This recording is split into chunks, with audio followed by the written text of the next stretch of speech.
782 personnes occupent des postes permanents dans cet édifice. De ce nombre, 233 sont des femmes. La majorité d'entre elles, soit 152, occupent des postes dans la catégorie du soutien administratif. 81 commis, 71 secrétaires. 28 sont dans des postes directement reliés à la production de films en tant que réalisatrices, productrices, monteuses, animatrices, recherchistes et régisseurs. 27 dans des postes administratifs au sein des différents services de l'ONF à titre d'administrateurs de studio, d'agents de distribution, d'information, du personnel et de l'informatique, superviseurs, bibliothécaires, traductrices et infirmières. 20 dans des emplois dits techniques, dont 17 techniciennes et 3 contremaîtresses. 6 femmes occupent des postes de direction.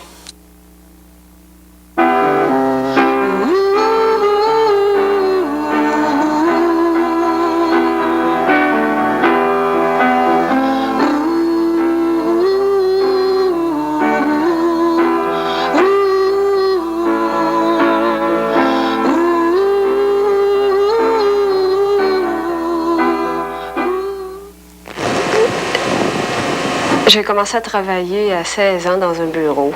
Et puis, parce que mon père trouvait que ça valait pas la peine que je continue des études, parce que j'étais une fille, puis que éventuellement j'allais me marier. Puis bon.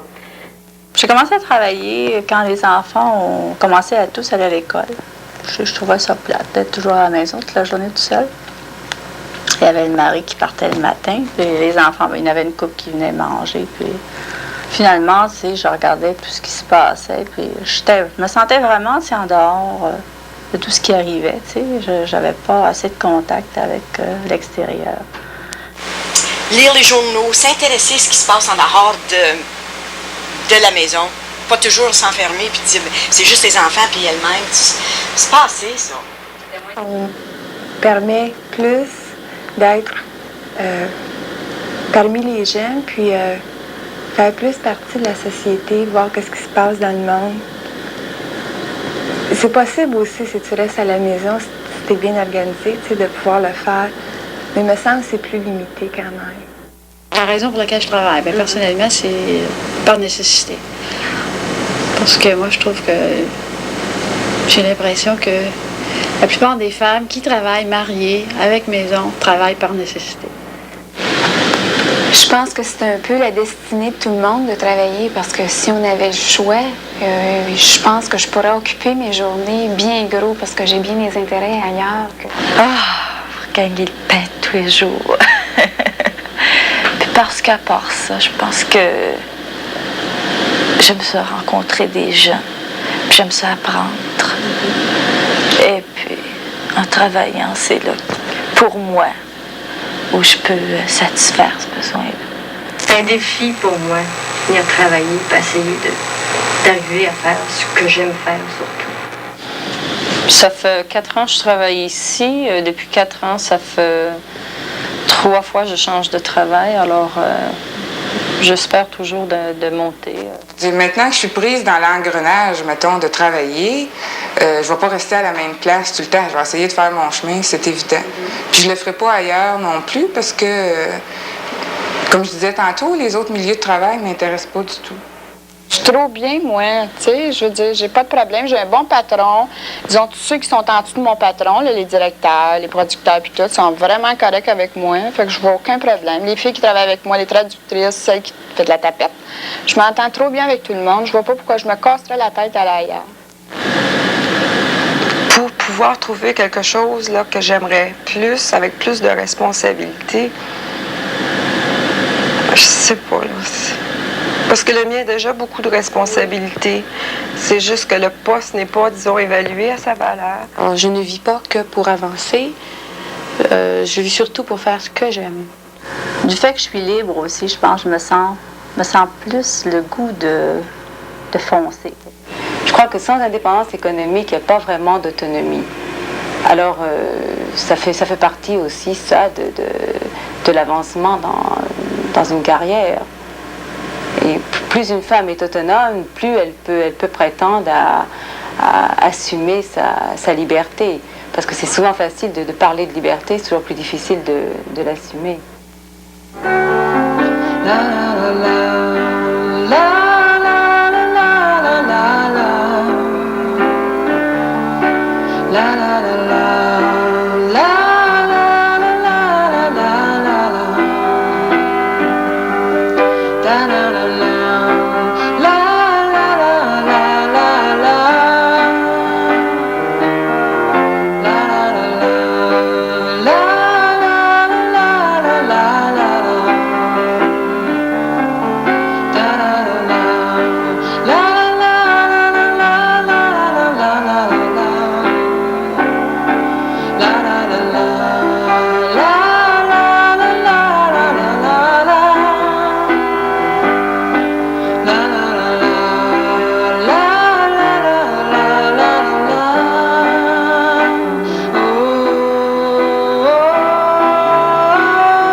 Que j'aurais le plus grand potentiel des filles de l'ONF, je veux dire, j'aurais pas de chance d'avancement si je retournais pas aux études. C'est quand je suis arrivée, premièrement au bureau du personnel, là, je suis, disons que premièrement, j'étais pas sûre de moi. Et tant que tu es pas, je veux dire, tu sais, dans un poste, tant que tu n'es pas très sûr des fonctions que tu as assumées, là, et étant donné que je n'avais pas ce fameux diplôme universitaire-là, que tout le monde m'avait dit que c'était presque me faire une faveur incroyable de m'avoir donné le poste, là, je me sentais inférieure pendant un certain moment donné. Et je me disais toujours, oh, ben, peut-être que mon jugement n'est pas aussi bon que telle et telle personne un de mes collègues, par exemple, je suis peut-être mieux d'aller le voir. Il était un temps que je pensais que je dois rester toujours secrétaire, faire la même chose toujours. Mais maintenant, je pense qu'il y a des possibilités. Depuis que j'ai changé mon travail, je suis plus optimistique. C'est que tu es casée comme secrétaire, surtout si tu es compétente en secrétariat.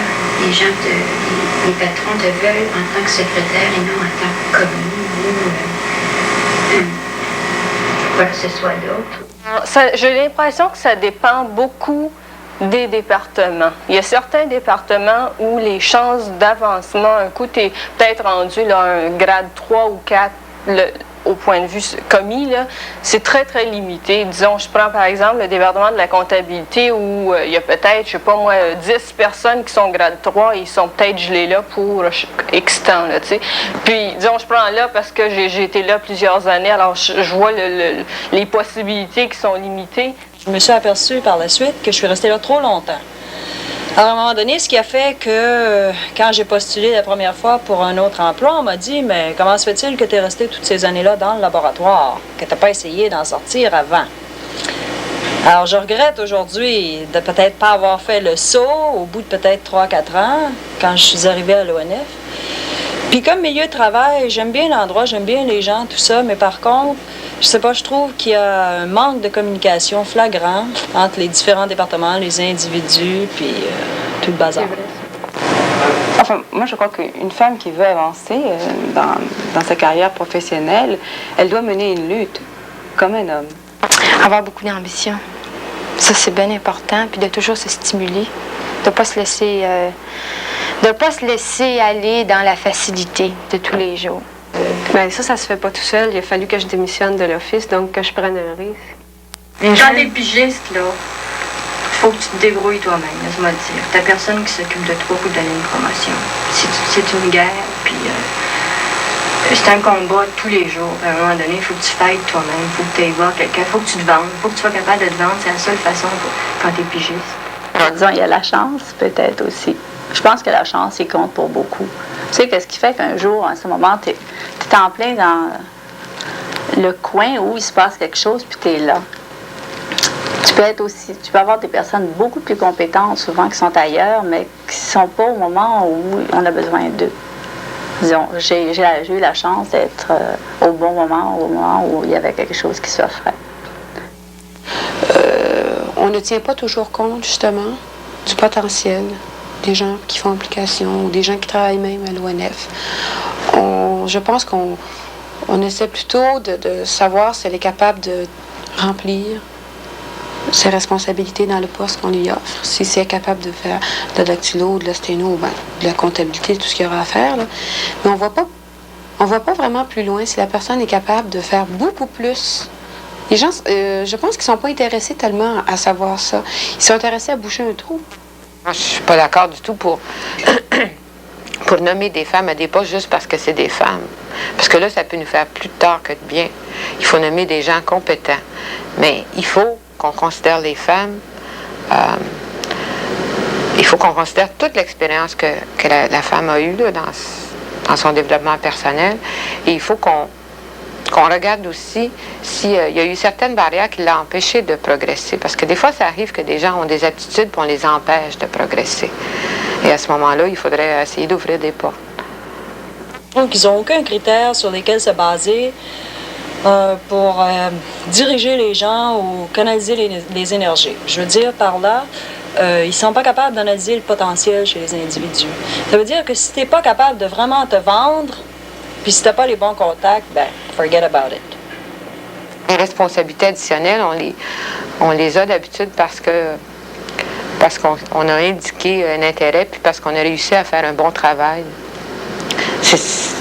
Ou qu'on a pris des cours pour s'améliorer dans tel et tel domaine. T'sais.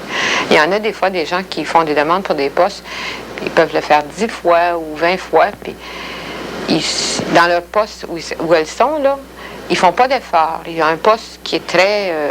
qui est pas exigeant du tout. Ils sont satisfaits d'être là parce que c'est pas exigeant. Puis à un moment donné, il y a un poste plus élevé qui s'ouvre, puis là, ils font une demande, puis ils se disent « Pourquoi je ne l'ai pas, ce poste-là? » On ne peut pas avoir un poste juste parce que ça fait longtemps qu'on est à l'office. La franchise, pure et simple avec les employés. Leur dire simplement, tu fais pas l'affaire pour telle et telle raison. Améliore tel côté, puis à ce moment-là, on pourra penser à te prendre. Moi, je fais rien que je sens qui m'apporte rien à moi. J'apprends rien. J'utilise pas les capacités que je crois que j'ai. Et l'office non plus ne m'utilise pas. Moi, je considère que je suis seulement pris pour travailler en arrière de mon bureau, pas plus loin, à date, du moins. Un travail de bureau, ça devient monotone. Faut changer. À 20 ans, moi, ça faisait partie de mon rêve d'arrêter de travailler. Peut-être parce que j'ai élevé une famille, puis je trouvais vraiment que c'était trop demandé d'une femme. S'occuper de la maison, s'occuper des enfants, puis travailler. Maintenant, tu me dis, si j'avais pensé accéder au poste que j'ai, bien, évidemment pas au poste tel qu'il est, là, mais à un poste un peu plus élevé, si tu veux, ou différent de secrétaire, je dirais non. Parce que il y a peut-être, premièrement, je dois dire, chez moi, un manque d'ambition fondamentale, même aujourd'hui. L'ambition pour l'ambition, moi, ça n'existe pas, pour moi. Mais il y avait aussi, surtout, et il m'en reste encore beaucoup, une insécurité personnelle, un manque de confiance en moi, qui existe toujours, mais qui existait à ce moment-là de façon plus draconienne. C'était un poste d'administrateur dans un studio de production.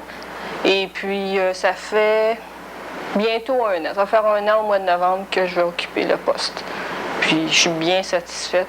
Puis, pour moi, c'est vraiment, là, c'était plus ou moins l'ambition que j'avais, tu sais, d'avoir un poste de ce genre-là. Il me semble que je voyais ça bien important. Maintenant, j'y suis, tu sais, il me semble que ça n'a pas vraiment comment je l'avais vu. Tu sais, il me semblait que le poste, je l'avais vu là, comme vraiment responsable. Et puis, la personne qui était là était vraiment là, numéro 1. Tu sais. Puis, maintenant, j'y suis. Tu sais, c'est vrai, c'est un beau poste, c'est bien intéressant, mais je sais pas. Tu sais, il me semble que ça n'a pas l'importance que je lui apportais. Là, tu sais. Je sais pas, je me rends compte que j'ai jamais été une personne très humble. Ou c'est peut-être ça l'humilité, c'est peut-être percevoir quand on a des ressources, je veux dire reconnaître qu'on a des ressources. Ça a l'air curieux à cause de l'âge que j'ai. Je pense à l'époque, c'était pas fréquent. Mais je n'ai jamais eu, moi, l'idéal de me marier, d'avoir des enfants, d'avoir ma petite maison, jamais ça. Ça m'intéressait pas du tout. C'est pas ça que je voulais faire. Faire du cinéma, je ne sais pas. À 20 ans, ça m'apparaissait peut-être du domaine du rêve, c'est comme je t'ai dit. Mais j'étais convaincue que j'allais faire des grandes affaires. Je sais pas si je les ai faites. D'abord, ça m'a traumatisée après 20 ans de mariage, de me retrouver comme ça sur le marché du travail, sans qualification, sans expérience tellement. Mais j'avais confiance. Puis j'étais même enthousiaste. Je me disais, oui, ça va aller, puis je vais en sortir, et puis je vais finir par trouver quelque chose d'intéressant. Puis comme je me mêle facilement aux gens, puis je me fais facilement des amis, je veux dire, je me disais, oh ben, quand je serai prête, là, je vais en parler sérieusement, puis je vais essayer de me trouver autre chose. Puis là, plus ça va, plus je trouve que c'est pas facile. Et en plus, c'est que je développe un manque de confiance en moi, au contact des autres. Je vois beaucoup de jeunes qui arrivent avec des diplômes, puis qui ont de l'expérience, puis qui avancent rapidement, puis tout ça. Puis moi, c'est ce qui m'effraie, c'est que de plus en plus, je me perçois que je manque de confiance en moi.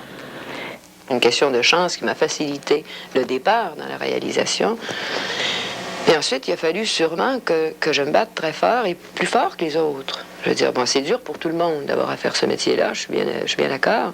Mais je pense que très souvent, par rapport à des projets que j'avais, quand je vais arriver devant soit un producteur, soit un comité de programme qui était formé d'hommes, je veux dire, la perception n'est pas toujours la même.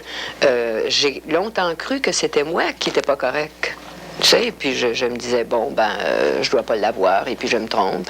Plutôt que de me dire, c'est parce que la façon dont je perçois les choses n'est pas la même. C'est dur, surtout quand on est toute seule. Quand plus tu progresses, puis tu arrives à des postes à un certain niveau, si tu es une femme, tu te retrouves assez seule, parce qu'il n'y en a pas beaucoup d'autres femmes dans ces niveaux-là.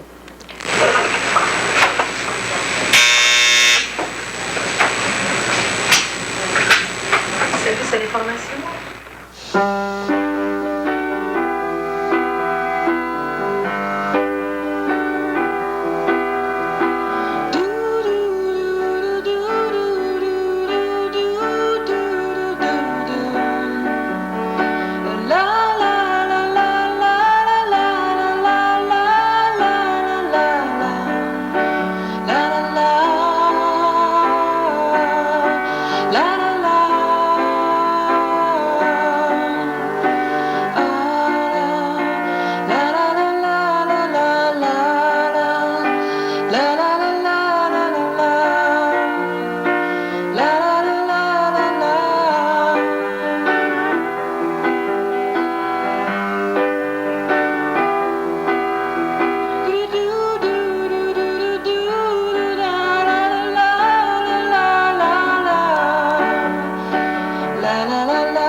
Il me semble que tout le monde a de l'imagination, tout le monde peut faire des choses. C'est juste de le sortir, il me semble que ça serait donc mieux, le travail serait donc mieux si, pas juste au point de vue travail, au point de vue atmosphère, environnement ici, ce serait donc mieux si tout le monde pouvait. Je trouve qu'il y a pas mal de gens qui ont un sens assez hiérarchique des gens. On peut être bien gentil, mais ne considérer ou penser qu'une secrétaire est juste là pour écrire des lettres à la machine ou prendre la dictée ou des choses comme ça. On ne pense pas que des fois les secrétaires, ça pense aussi.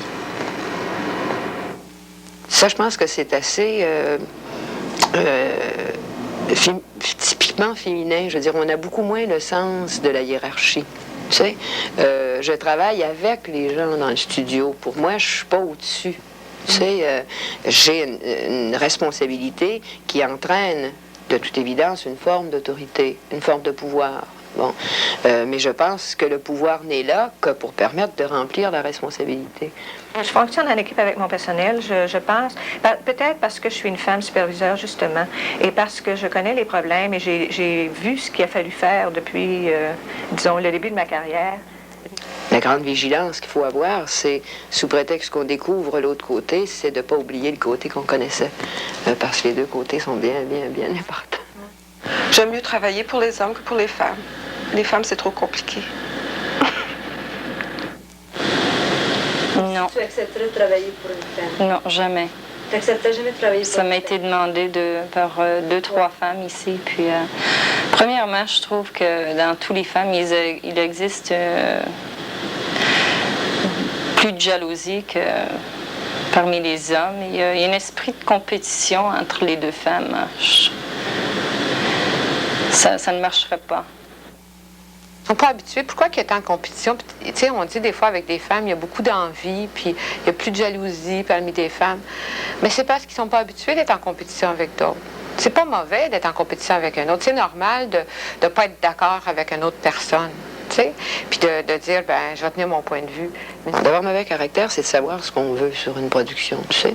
Autant de la part d'un homme qui a la même chose, on dit, ah, lui, il sait ce qu'il veut. Puis ça, c'est un réalisateur qui sait ce qu'il veut. Et puis ça, c'est une qualité très importante, puis c'est très le fun de travailler avec lui. Quand c'est une femme qui sait ce qu'elle veut, on dit qu'elle a mauvais caractère. Et puis qu'elle est difficile à travailler. Quoique l'émotivité, c'est pas simplement féminin. J'ai rencontré beaucoup d'hommes qui étaient certainement très émotifs. J'aimais bien ça parce que, tu sais, si c'est un homme, tu peux toujours être coquette un peu, tu sais, si tu fais quelque chose, tu dis, oh, ben, tu peux coquette, puis le bonhomme peut dire, OK, tu sais, c'est plus facile. Mais avec une femme, tu peux pas faire ça, tu sais, il faut que tu sois honnête. Moi, présentement, je travaille avec une femme, puis j'aime bien ça. Je trouve qu'une femme comprend plus une autre femme. Et puis, ici, à l'ONF, c'est le meilleur département, la cinémathèque. Moi, je voudrais pas aller dans un autre département. J'aime mieux être ici. Puis, quand le lundi matin arrive, je suis fière de venir au bureau. Fière de oui. Ah oui. Puis de retrouver Mme Lapointe, mais aussi, je suis fière de revenir au bureau, faire mon travail parce que j'aime mon travail. Oui, puis on est heureux au département. Ah oui, moi aussi. Oui, puis c'est une femme qui dirige. Puis moi aussi, j'ai travaillé pour des femmes en bas. C'était des bibliothécaires et puis c'était des femmes. Puis je me suis toujours bien adonnée avec eux autres. Ne pas être solidaire de la cause des femmes, ça serait nier qu'il y a eu et qu'il y a encore de la discrimination. Par contre, je devrais dire qu'on parle beaucoup de solidarité féminine. Pour moi, la solidarité féminine, là, il faut qu'elle se manifeste d'une façon concrète. Il faut poser des actes. On m'a aidée. On m'a donné des chances. Et j'aimerais donner la même chose aux autres. Quand j'ai donné les ateliers de vidéo au mois de mai, j'aime pas enseigner. Ça m'a pris beaucoup à être en avant d'une quarantaine de personnes et leur montrer une vidéo. Mais je me suis dit, on m'a donné la chance de faire ça, d'apprendre et de faire beaucoup de pas cette année. Et j'aimerais le faire à d'autres femmes aussi. J'aimerais partager.